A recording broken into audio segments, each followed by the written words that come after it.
صاحب الخبرة مرة أخرى. هنا كرة أمامية وهدف أول.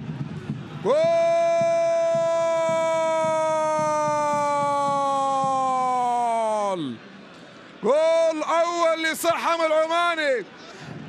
أبو عمارة في هذا المكان يتحصل على خطأ وكرة تلعب عرضية رأسية. الله،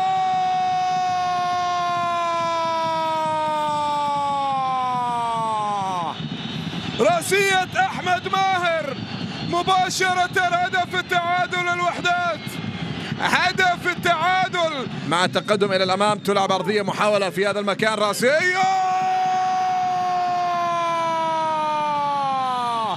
هدف ثاني للوحدات. محمد مصطفى يسجل.